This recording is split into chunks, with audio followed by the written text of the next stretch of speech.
இன்றைக்கி நம்ம பீக்கங்காய் கடையில் எப்படி செய்கிறதுன்னு பார்க்கலாம் வாங்க. ஒரு கடாயில் எண்ணெய் ஊற்றி எண்ணெய் நல்லா காயணும். காய்ஞ்சதுக்கப்புறம் கடுகு போடலாம். கடுகு நல்லா பொரிஞ்சதும் சீரகம் சேர்த்திக்கலாம். 3 வரமிளகாவை சேர்த்திக்கலாம். ஒரு கொத்து கருவேப்பிலை,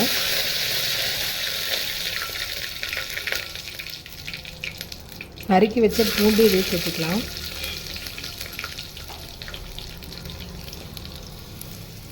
நறுக்கி வச்சு சின்ன வெங்காயத்தையும் இதில் சேர்த்திக்கலாம். சின்ன வெங்காயம் நல்லா வணங்கணும்.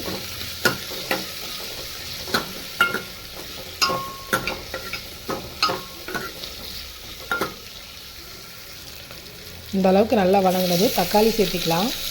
3 தக்காளி சேர்த்திக்கோங்க. உப்பு போடும்போது தக்காளி நல்லா வணங்கும். 1 ஸ்பூன் மஞ்சள்தூள், பெருங்காயத்தூள், எல்லாத்தையும் நல்லா இந்த மாதிரி வணக்கணும். நல்லா வணங்கினதும் நறுக்கி வச்சு பீக்கங்காயை சேர்த்திக்கலாம்.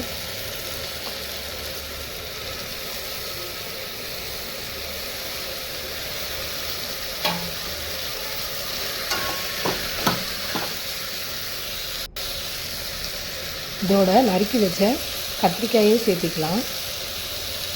நான் இன்றைக்கி ஒரு கத்திரிக்காய் மட்டும் தான் எடுத்தேன்.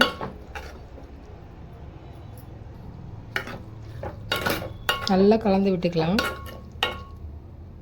தண்ணி இல்லாமே நல்லா வணங்கணும் கொஞ்சம். இப்போ தண்ணி ஊற்றிக்கலாம். ஒரு மூடி போட்டு 10 மினிட்ஸ் வேக விடலாம். இந்த அளவுக்கு நல்லா வெந்ததும் மத்து போட்டு நல்லா கடைஞ்சி எடுத்துக்கலாம். அவ்வளோதான், பீக்கங்காய் கடைகள் ரெடி ஆகிடுச்சு.